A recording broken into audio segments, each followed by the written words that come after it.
मुस्लिम leadership का जो कहीं ना कहीं फुकदान है या कमी है, ये वाकई इससे जो है लोगों को परेशान होने वाली बात है, खासतौर से मुस्लिम तबके में।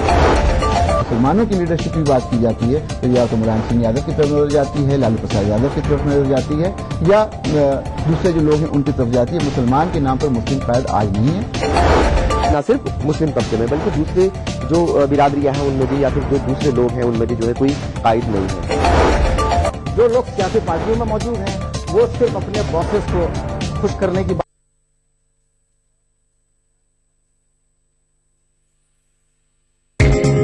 ईटीवी उर्दू पर अगला प्रोग्राम।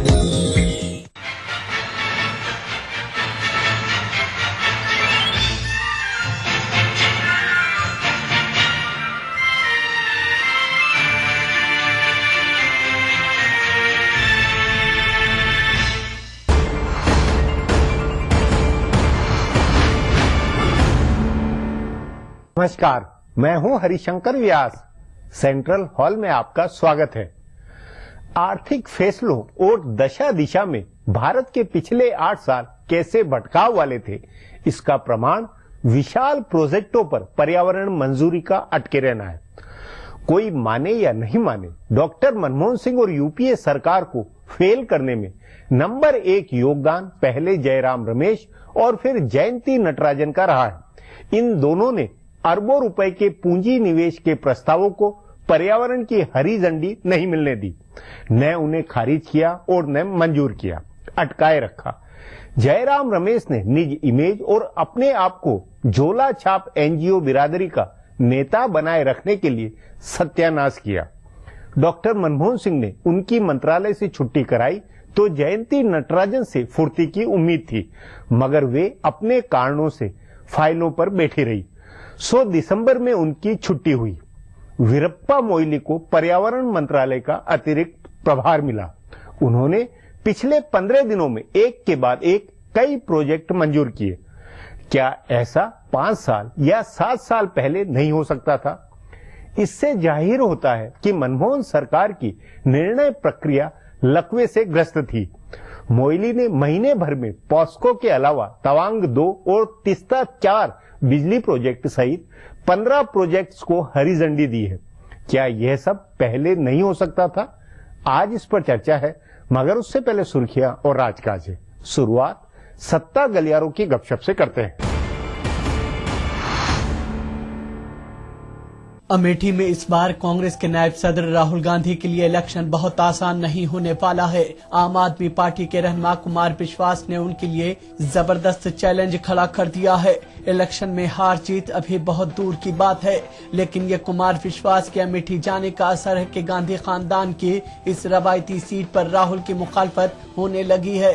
बुध को वो प्रियंका गांधी के साथ अमेठी पहुंचे तो उनकी मुखालफत हुई। आपको हिमायत देने वाले भारतीय किसान यूनियन ने उनको सियाह परचम दिखाए और खवातीन के एक ग्रुप ने भी उनको रोककर अपनी मुखालफत जाहिर की। अपने इंतखाबी हलके के एक गांव जायस में एक जगह आपका दफ्तर देखकर राहुल गांधी ने गाड़ी रुकवाई और आपकी टोपी लगाए नौजवानों से कहा कि वो आप छोड़कर कांग्रेस में शामिल हो जाएं, लेकिन वो इसके लिए तैयार नहीं हुए। राहुल की गाड़ी आगे बढ़ते ही वो उनके खिलाफ नारेबाजी करने लगे, लेकिन कुमार अकेले चैलेंज नहीं है। अगर बीजेपी ने सुल्तानपुर के मेंबर पार्लियामेंट राजा संजय सिंह को अमेठी से मैदान में उतार दिया तो बहुत घमासान सहरुखी मुकाबला बनेगा, जिसमें जीतने के लिए राहुल और प्रियंका दोनों को बहुत मेहनत करनी होगी।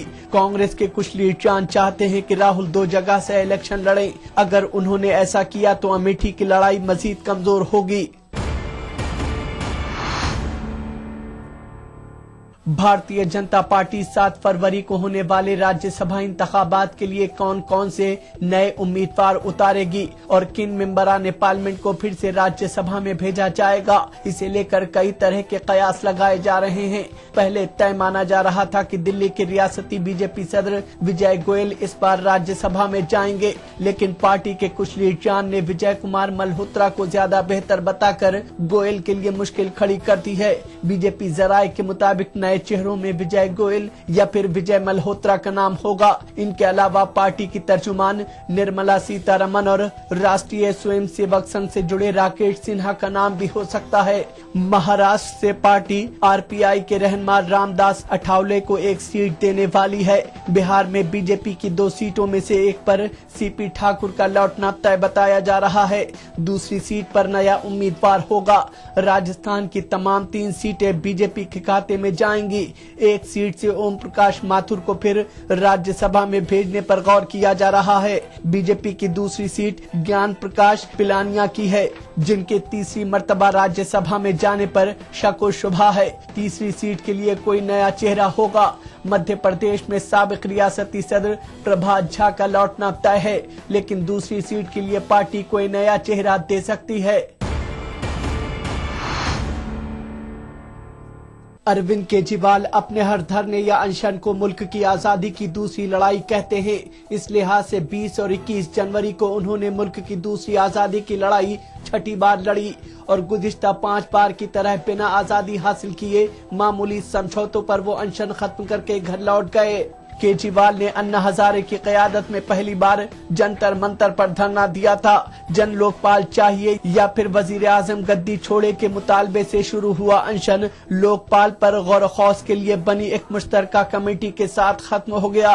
दूसरा अनशन रामलीला मैदान में हुआ, जो लोकपाल बनाने के पार्लियामेंट के जज्बात के साथ ही खत्म हुआ। तीसरा मुंबई के आजाद मैदान में हुआ, जिसमें लोग ही नहीं आए तो अनशन खत्म करना पड़ा। इन तीनों में अनशन अन्ना हजारे ने किया था। इसके बाद दिल्ली के जंतर मंतर पर चौथा अनशन हुआ, जिसमें केजरीवाल के अलावा मनीष सिसोदिया और गोपाल राय भी शरीक हुए। इसमें भी कहा गया कि जब तक लोकपाल नहीं मिलेगा अनशन खत्म नहीं करेंगे। जब हुकूमत के कान पर जू नहीं रेंगी तो पार्टी बनाने के ऐलान के साथ अनशन खत्म हो गया।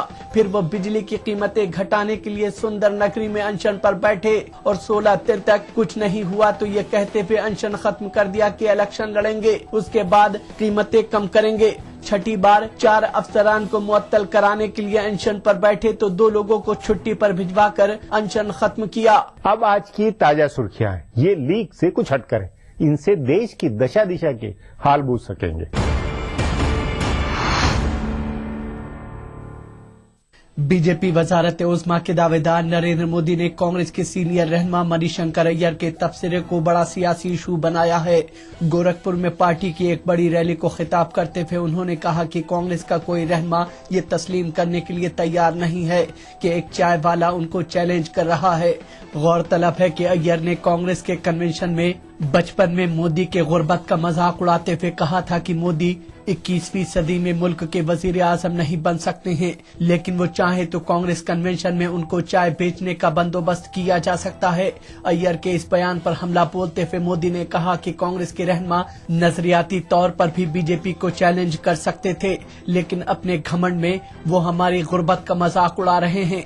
मोदी ने कहा कि कांग्रेसी रहनुमा सिर्फ चाय वाले का मजाक नहीं उड़ा रहे हैं, बल्कि वो कहते हैं कि 12 रुपए में भरपेट खाना मिलता है, ये भी गरीबी का मजाक उड़ाना है। बीजेपी वजारत उस्मा के दावेदार ने कहा कि कांग्रेस सिर्फ इलेक्शन के वक्त गरीबों की बात करती है, लेकिन इतने सालों तक वो इक़्तिदार में रही, फिर भी गरीबों का भला नहीं हुआ। उन्होंने कहा कि अगला इलेक्शन अब तक के सभी इंतखाबात से अलग होगा और इस इलेक्शन में कांग्रेस से आजाद हिंदुस्तान का उनका ख्वाब पूरा हो जाएगा। उन्होंने कहा कि मुल्क के लोग इलेक्शन के बारे में पहले ही फैसला कर चुके हैं। बीजेपी वजारत उस्मा के दावेदार नरेंद्र मोदी ने समाजवादी पार्टी को भी तनकीद का निशाना बनाया और सपा सरबराह मुलायम सिंह यादव के इल्जामात का जवाब देते हुए कहा कि वो उत्तर प्रदेश को गुजरात नहीं बना सकते हैं। मोदी ने मुलायम सिंह को चैलेंज करते हुए कहा कि नेताजी उत्तर प्रदेश को गुजरात बनाने का मतलब है कि साल के 365 दिन 24 घंटे तक बिजली देनी पड़ती है। गौरतलब है कि मुलायम सिंह ने गुजरात फसादात के हवाले से कहा था कि वो उत्तर प्रदेश को गुजरात नहीं बनाना चाहते, लेकिन इस बयान का अपने ही अंदाज में तज्जिया करते हुए मोदी ने कहा कि उत्तर प्रदेश गुजरात बन जाए तो वहां के लोग यहां नौकरी के लिए आएंगे, अभी जैसे हो रहा है वैसा नहीं होगा। मोदी ने कहा कि उत्तर प्रदेश को गुजरात बनाने के लिए 56 इंच का सीना चाहिए। उन्होंने इल्जाम आयद किया कि सपा और कांग्रेस जैसी पार्टियां फिरका परस्ताना बुनियाद पर सेंट्रलाइजेशन के लिए उनके नाम का इस्तेमाल करती रही हैं, लेकिन अब जात बिरादरी की सियासत का वक्त खत्म हो गया है, अब तरक्की की सियासत होगी। कांग्रेस के नायब सदर राहुल गांधी ने अमेठी में उनको चैलेंज करने वाले आम आदमी पार्टी के रहनुमा कुमार विश्वास पर तनकीद की है। कुमार विश्वास के इल्जामात को मुस्तरद करते हुए राहुल ने कहा है कि वो काम करने में भरोसा रखते हैं, अपने काम का ढोल नहीं पीटते हैं। अमेठी के 2 रोजा दौरे पर पहुंचे राहुल गांधी ने कहा कि उनके वालिद ने उनको समझाया था कि अपनी कामयाबियों का जिक्र नहीं किया जाना चाहिए। राहुल ने ये भी कहा कि अमेठी के साथ उनका दिली रिश्ता है। वैसे तो बहुत से लोग आते जाते रहते हैं, जाहिर तौर पर उनका निशाना कुमार विश्वास पर था, जिन्होंने गुज़िश्ता दिनों अमेठी में रैली मुनाकिद करके राहुल को चैलेंज किया। उन्होंने राहुल पर यह भी इल्जाम आयद किया कि वो सियासी पिकनिक के लिए अमेठी आते हैं। विश्वास ने कहा था कि गांधी खानदान के लोग इतने वक्त तक यहां से मेंबर पार्लियामेंट चुनते रहे, लेकिन इलाके की तरक्की नहीं हुई। इसका जवाब देते हुए राहुल ने कहा कि उन्होंने मरकजी हुकूमत के जरिए हायदे की तरक्की करवाई और 12 लाख खवातीन को सेल्फ हेल्प ग्रुप के जरिए रोजगार फराहम कराया है। कांग्रेस के नायब सदर ने उत्तर प्रदेश की अखिलेश यादव हुकूमत पर तनकीद करते हुए कहा कि रियासती हुकूमत सड़क बनाने और बिजली पहुंचाने के काम में रुकावट डाल रही है। राहुल ने यह भी कहा कि अगर मेंबरान पार्लियामेंट ने उनको अपना रहनुमा मुंतखब किया तो वो वजीर आजम बनने के बारे में भी गौर कर सकते हैं। गौरतलब है कि हाल ही में कांग्रेस ने उनको वजीर आजम के ओहदे का दावेदार बनाने से मना किया था। दिल्ली के वजीर आला अरविंद केजरीवाल ने आज लेफ्टिनेंट गवर्नर नजीब जंग से मुलाकात की। इस मुलाकात के बाद हालांकि उन्होंने कहा कि ये एक सद्भावना मुलाकात थी, लेकिन बताया जा रहा है कि एलजी से मुलाकात में केजरीवाल ने अपने वजीर कानून सोमनाथ भारती पर अफ्रीकी खवातीन के जरिए से लगाए गए जिनसी इस्तेहसाल के इल्जामात के बारे में बातचीत की है। कई अफ्रीकी खवातीन ने भारती पर इल्जाम आयद किया है कि उन्होंने गुज़िश्ता हफ्ते अपने हामियों के साथ उनके ऊपर हमला किया था और उनको लेकर नस्ली जुमले कसे थे। युगांडा की एक खातून ने आज भी अदालत के सामने बयान दर्ज कराया और भारती के खिलाफ मुकदमा दर्ज करने का मुतालबा किया। दिल्ली में अपोजिशन जमात बीजेपी ने भारती को फौरी तौर पर बर्खास्त किए जाने का मुतालबा किया है। आंध्र प्रदेश से अलग तेलंगाना रियासत बनाए जाने के मसौदे पर गौर करने के लिए सदर जमहूरिया ने आंध्र प्रदेश असेंबली को 1 हफ्ते का मजीद वक्त दे दिया है। पहले सदर जमहूरिया की जानिब से भेजे गए रियासत असर-ए-नौ तश्कील बिल के मसौदे पर 23 जनवरी तक गौर करके अपनी राय सदर जमहूरिया को रवाना की जानी थी, लेकिन असेंबली में तमाम मेंबरान असेंबली हिमायत या मुखालफत में तफसील से अपनी राय रख रहे हैं। इसकी वजह से असेंबली को 1 हफ्ते का मजीद वक्त दिया गया है। अब तक हुई बहस से ये वाज़ेह हुआ है कि रियासती असेंबली इस तजवीज की मुखालफत में राय भेजेगी, लेकिन मरकजी हुकूमत ने इस बिल को 5 फरवरी से शुरू हो रहे पार्लियामेंट इजलास में पेश करने का फैसला किया है। फिलहाल अब एक ब्रेक है, फिर राजकाज की खबर देने वाली बातें होंगी।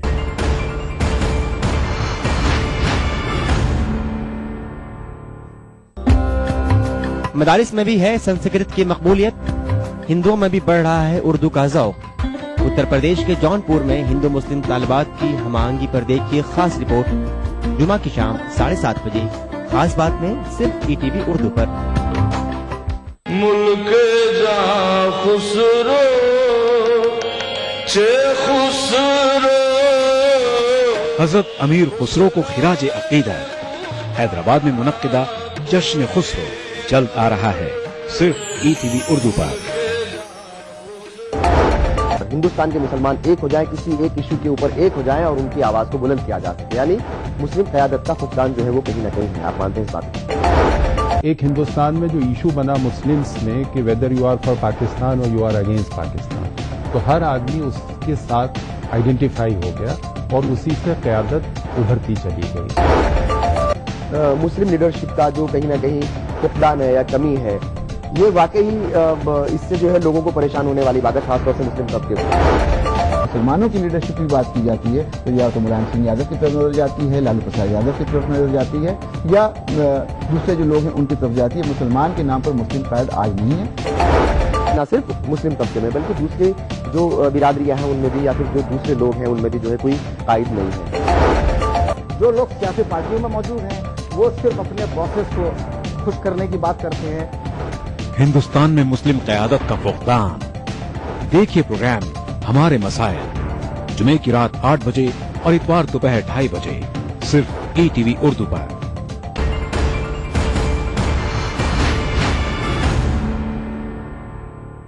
ब्रेक के बाद आपका स्वागत है। हाशिए में इधर उधर कई बातें व घटनाएं दबी हुई होती, इनका खासा राजनीतिक अर्थ होता है।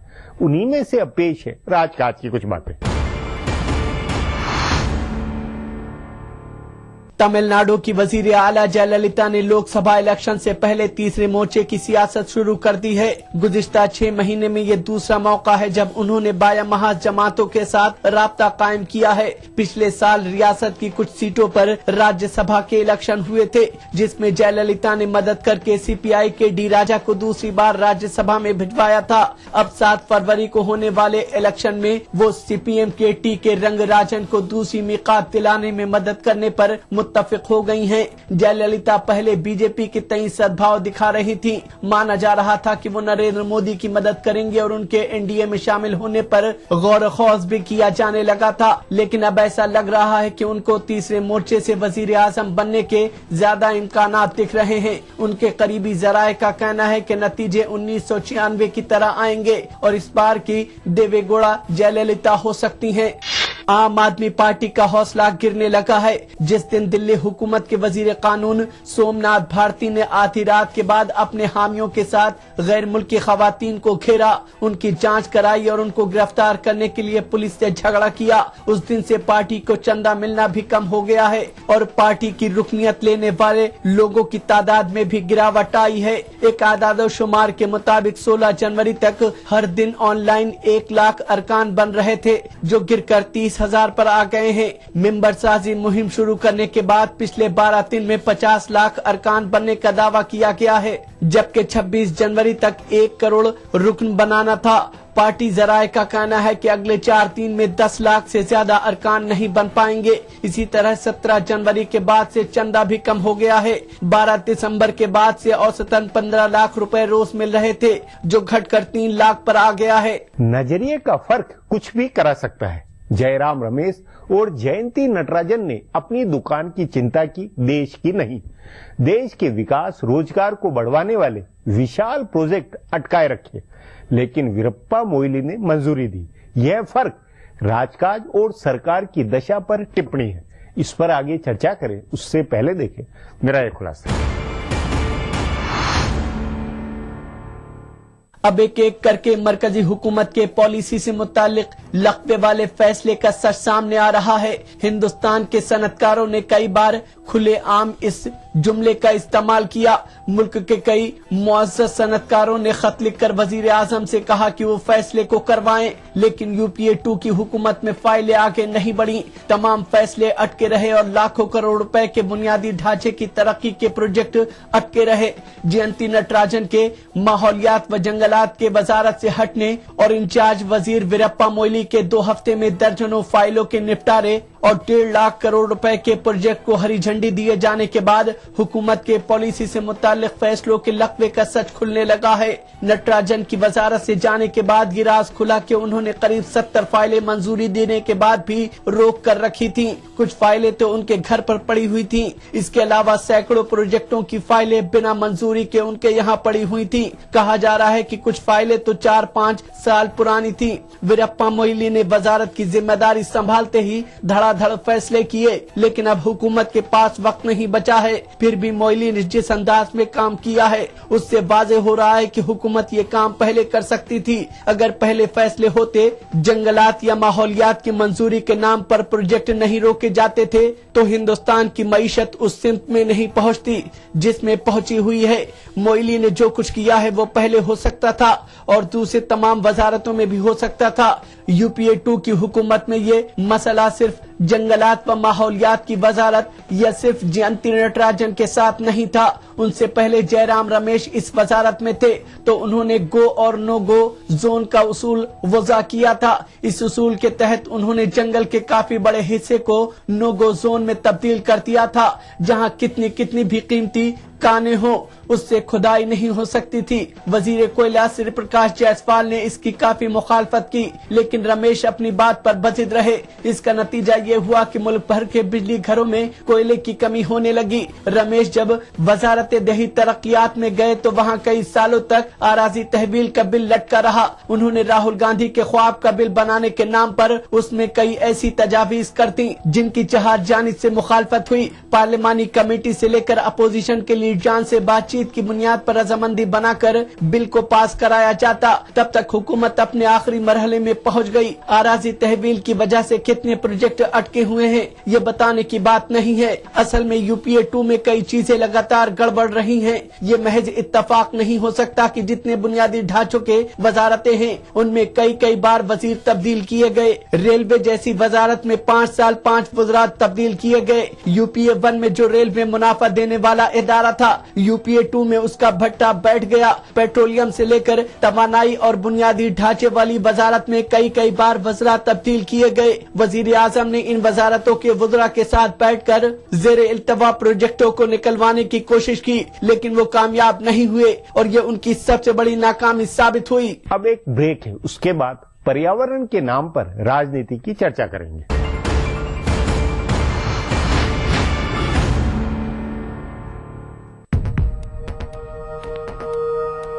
एक मुट्ठी भर जीने की आरज़ू, तब्दीली की चुटकी भर जुस्तजू, रोजमर्रा के मसाइल की ढेर सारी बेकरारियां, खाली पतीले में पकती घर भर की भूख, तारीखियों से लड़ इकट्ठा की हुई चुटकी भर धूप। जमहूरियत का अजीम त्योहार फिर से आया है। क्या हो आपका फैसला, बताएंगे मुल्क के भरोसेमंद सहाफी त्रिदीप रमन। वोट करेगा इंडिया। मदारिस में भी है संस्कृत की मकबूलियत, हिंदुओं में भी बढ़ रहा है उर्दू का ज़ौक़। उत्तर प्रदेश के जौनपुर में हिंदू मुस्लिम तालिबात की हमांगी पर देखिए खास रिपोर्ट जुमा की शाम 7:30 बजे, खास बात में सिर्फ ETV उर्दू पर। मुल्क जा खुसरो चे खुसरो। हजरत अमीर खुसरो को खिराज अकीदत। हैदराबाद में मुनक्किदा जश्न खुसरो जल्द आ रहा है, सिर्फ ETV उर्दू पर। हिंदुस्तान के मुसलमान एक हो जाए, किसी एक इशू के ऊपर एक हो जाए और उनकी आवाज को बुलंद किया जा सके, यानी मुस्लिम क़यादत का फुकदान जो है वो कहीं ना कहीं है। आप मानते हैं इस बात को? एक हिंदुस्तान में जो इशू बना मुस्लिम्स में कि whether you are for Pakistan और यू आर अगेंस्ट पाकिस्तान, तो हर आदमी उसके साथ आइडेंटिफाई हो गया और उसी से क़यादत उभरती चली गई। मुस्लिम लीडरशिप का जो कहीं ना कहीं फुकदान है या कमी है, ये वाकई इससे जो है लोगों को परेशान होने वाली बात है, खासतौर से मुस्लिम तबके को। मुसलमानों की लीडरशिप की बात की जाती है तो या तो मुलायम सिंह यादव की तरफ नजर जाती है, लालू प्रसाद यादव की तरफ नजर जाती है, या दूसरे जो लोग हैं उनकी तरफ जाती है। मुसलमान के नाम पर मुस्लिम कायद आज नहीं है।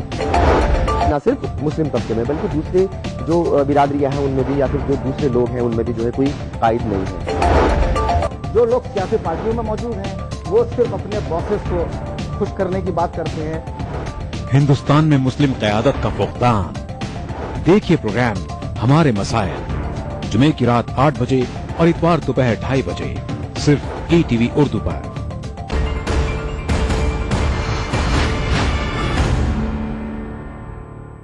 ओडिशा में पॉस्को का इस्पात कारखाना मंजूर हुआ है। इसके बंदरगाह को पर्यावरण संबंधी मंजूरी नहीं मिली है, सिर्फ कारखाने को हरी झंडी मिली है। लेकिन प्रोजेक्ट विरोधी हल्ला करने लगे हैं कि वे आंदोलन करेंगे।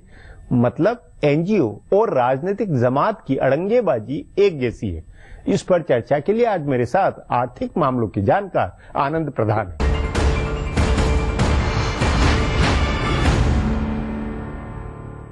आनंद जी, पिछले 15-20 दिनों में वीरप्पा मोइली ने उन तमाम प्रोजेक्ट को जिस तरह की मंजूरी दी है जो 7-8 साल से अटके हुए थे, उनको इस तरह एकदम मंजूरी मिलना और पहले 7-8 साल तक नहीं मिलना, इससे कुल मिला के मनमोहन सरकार के गवर्नेंस राजकाज को लेकर क्या निष्कर्ष निकलता है?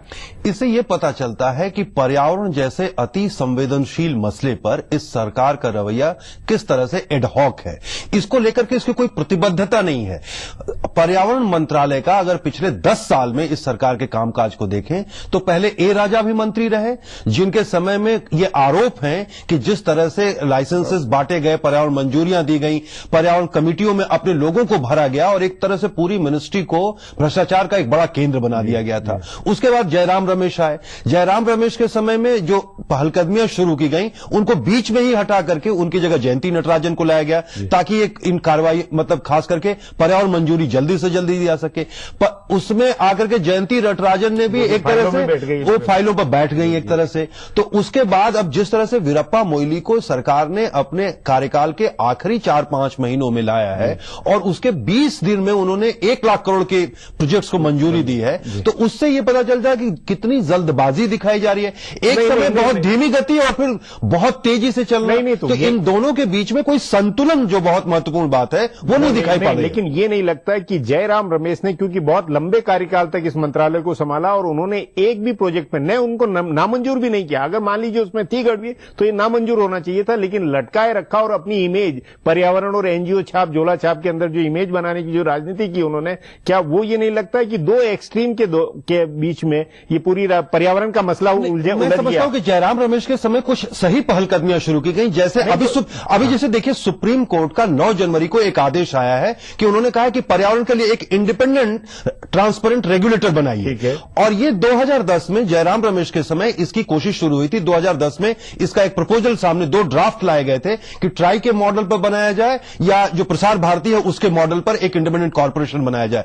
लेकिन वो उनके जाने के बाद वो पूरा प्रोजेक्ट एक तरह से मंत्रालय के ठंडे बस्ते में चला गया। नीतिगत मसले कुल मिला के आर्थिक अर्थव्यवस्था में जो गिरावट आई है, जो विकास की ग्रोथ रेट जो बिल्कुल 2% के से भी आज के ताजा आंकड़ों में नीचे जा रही है, उससे ये नहीं लगता कि पिछले 10 सालों में जो यूपीए सरकार और मनमोहन सिंह के असली मुद्दा ये कि कुछ ऐसी बाधाएं पैदा जानबूझकर की गई जिसके कारण ये सब गड़बड़ हुई, लापरवाही हुई? देखिए, एक उसमें बात सिंपल सी ये है कि चाहे वो पर्यावरण का मसला हो, भूमि अधिग्रहण का मसला हो, सरकार के स्तर पर जिस तरह की सफाई होनी चाहिए थी नीतियों के मामले में और उसको इंप्लीमेंट करने के प्रोसेस में, हुआ ये कि इन्हीं 10 सालों में आपने देखा होगा कि इस सरकार पर क्रोनी कैपिटलिज्म का भी आरोप लगा कि अपने लोगों को जिस तरह का समर्थन किया गया उनको दिया गया और जिनको मिलना चाहिए था, जिनको ट्रांसपेरेंट तरीके से मिलना चाहिए था, वो नहीं हुआ। और इसी सरकार के दौर में यह भी देखा गया कि जिस तरह से पर्यावरण की धज्जियां उड़ा करके, जैसे बेल्लारी के खानों के बारे में देखिए, बहुत सारे मामले में सुप्रीम कोर्ट को हस्तक्षेप करना पड़ा। तो ये जो हालात थे, उन हालात में जिस तरह से संसाधनों का दुरुपयोग किया जा रहा था, जिस तरह से एक आप देखिए सेज की जितनी परियोजनाएं लेंगी, सेज को माना गया कि एक तरह से वो प्रॉपर्टी के लिए एक तरह के बिल्डर्स की लॉबी ने जिस तरह से बड़े पैमाने पर जमीनों को एक्वायर करना शुरू किया, अपनी जगह एक फ्रॉड था। उस फ्रॉड को एक तरह से जिस तरह से पर्यावरण के मामले में भी जिस तरह की मंजूरियां दी गई, हर राज्य में जो पोल्यूशन कंट्रोल बोर्ड है वो भ्रष्टाचार का सबसे बड़ा अड्डा है। वही मेरा कहना है कि कुल मिलाकर पर्यावरण की चिंता में नहीं है, पर्यावरण की चिंता में नहीं, पर्यावरण की चिंता नहीं, बिल्कुल ठीक कह रहे हैं। दुहाने वाली गाय की तरह भले पॉलिटिशियन भी उसको उसी तरह दूर रहा है या सब भी कुछ उसी तरह कर रहे हैं। चाहे वो पॉलिटिशियन हो, चाहे वो ब्यूरोक्रेट्स हो, चाहे वो कॉर्पोरेट्स हो, वो सभी अपने अपने फायदे के लिए पर्यावरण का इस्तेमाल करने की कोशिश कर रहे हैं। इसमें दुर्भाग्य की बात यह है कि इसमें देखिए पूरी दुनिया में पर्यावरण एक बहुत गंभीर मसला है। अभी ओबामा ने अपने यहां के दुनिया की 2-3 बड़ी तेल कंपनियों पर जिस तरह के जुर्माने किए उनके यहां ऑयल लीक के बाद, तो पर्यावरण का कंसर्न लगभग हर जगह है। यूरोप में तो ग्रीन पार्टियां बनी हुई हैं। तो पर्यावरण की अनदेखी करने का मतलब यह है कि आप आज के विकास के लिए भविष्य की पीढ़ियों को एक तरह से उनको बंधक बना रहे हैं। वो पूरी थ्योरी अपनी जगह सारी चिंता ठीक है, लेकिन कुल मिलाकर आर्थिक विकास की और विकास की रफ्तार को लेकर जो चिंता है या जो इस सरकार की असफलता है, उसमें पर्यावरण और जयराम रमेश और इनकी जो इकोनॉमी या इनकी जो मंत्रालय में जो कुछ हुआ है उसको आप कितना दोषी मानते हैं? इनकी पूरी तरह से इनका दोष है। मैं ये मानता हूं कि क्योंकि इनकी स्पष्ट समझ नहीं थी और बार बार ये एक छोर से दूसरे छोर की तरफ एक पेंडुलम की तरफ से एक छोर से दूसरे छोर की तरफ से लुढ़कते रहे। कोई इनकी एक स्पष्ट नीति न होने के कारण कभी उसको भ्रष्टाचार का मंत्रालय बना दिया गया और कभी ब्यूरोक्रेसी की एक तरह से वहां पर प्रोजेक्ट्स को रोक करके रखने का अड्डा बना लिया गया। तो ये दोनों उस नाते ये कि सबका सबक ये है कि एक इन्होंने विकास को भी नुकसान पहुंचाया, इन्होंने पर्यावरण को भी नुकसान पहुंचाया और आर्थिक विकास को भी एक तरह से झटका लगा और पूरे दुनिया में और भारत के अंदर भी एक छवि बनी कि पर्यावरण मंत्रालय एक तरह से भ्रष्टाचार का अड्डा है। उस नाते सबक ये भी है कि एक नियामक संस्था या इस मामले में आगे के लिए कुछ एक ट्रांसपेरेंट कुछ व्यवस्था बननी चाहिए। बिल्कुल, जैसे सुप्रीम कोर्ट ने जो भी 9 जनवरी को फैसला दिया है, 26 दिसंबर को मोइली आए हैं इस मंत्रालय में और 9 दिसंबर को जो सुप्रीम कोर्ट का फैसला है, उन्होंने कहा कि मंत्रालय से एक इंडिपेंडेंट रेगुलेटर बनाइए, जैसे हमारे यहां ट्राई और बाकी, हालांकि रेगुलेटर्स को लेकर के भी बहुत खराब है क्योंकि सरकारी अफसर ही बैठता है और वो भ्रष्टाचार का दूसरा अड्डा बनता है। बिल्कुल, तो वो भी कोई बहुत आश्वस्त नहीं करता है। पर मुझे लगता है कि इस मामले में ग्राम सभाओं को भी ताकत दी जानी चाहिए क्योंकि जहां पर्यावरण का सवाल सबसे ज्यादा महत्वपूर्ण है, पर्यावरण क्यों, पर्यावरण लोगों के सस्टेनेबल डेवलपमेंट के लिए, तो वहां पर हमें ग्राम सभाओं को भी मजबूत भागीदारी उसमें